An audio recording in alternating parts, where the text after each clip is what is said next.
This is CBS Atlanta News at 5. We want to do everything we can to combat this problem because it's very bad in a whole lot of ways. The state cracks down on a rogue locksmith accused of ripping off customers, but officials say Georgia's locksmith problem is far from fixed. Our CBS Atlanta investigation got action from the governor's office of consumer protection. It handed down a $111,000 fine against Atlanta Solution Locksmith. Good afternoon, I'm Tracy Hutchins. And I'm Bernard Watson. We first exposed the company's alleged deceptive business practices a year and a half ago. Tonight, we have team coverage on the story to protect you the next time you call a locksmith. We begin with investigative reporter Jeff Cherico to explain today's major announcement. Jeff. Yeah, Bernard, in addition to that $111,000 fine, we've learned company president Asher Uziel has agreed to change his business practices. He's accused of running what a state official called one of the most deceptive locksmiths companies in Georgia. Here's Asher Uziel in his $65,000 BMW. Here's his $1 million mansion in Buckhead.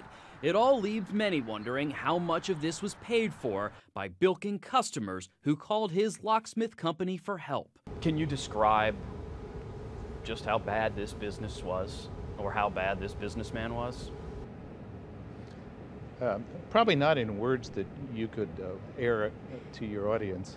John Sowers, head of the governor's office of consumer protection, announces that he has fined Uziel and his company, Atlanta Solution Locksmith, for using unfair and deceptive business practices. The biggest single problem, if you will, is they were drastically overcharging people. A state investigation also found Uziel repeatedly misrepresented his business services and credentials. So it will cost between $50 and $60 total? In 2011, CBS Atlanta consumer investigator Adam Murphy first exposed the company's excessive and inconsistent fees.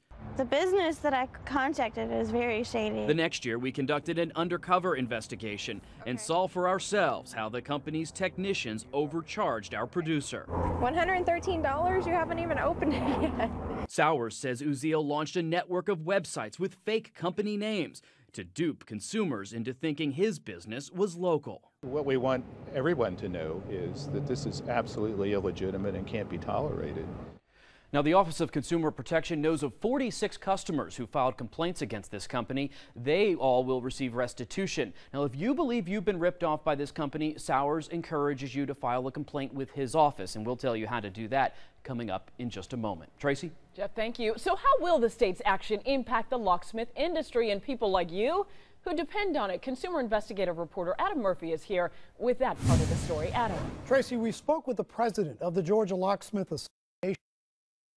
A step in the right direction, but it's just that, a step. The association said shady locksmiths continue to scam customers all the time. In a sense, you got the feeling like he was caught.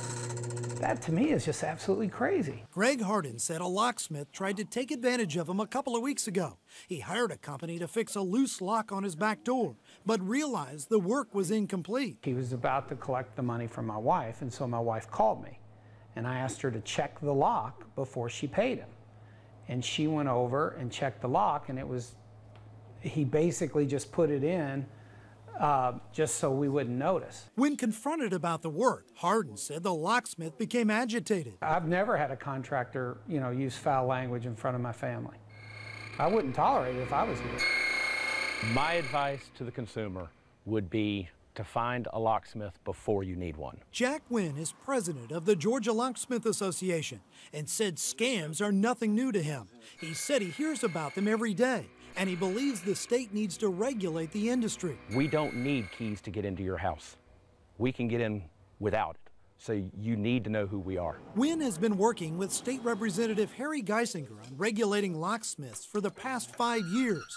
As it stands right now, barbers and referees are licensed in Georgia. But yet locksmiths are not. No, and locksmiths have a key to your house. Geisinger believes lawmakers will now take action, seeing that one rogue locksmith has been held accountable. I was worried about the guy coming back and doing something to our house.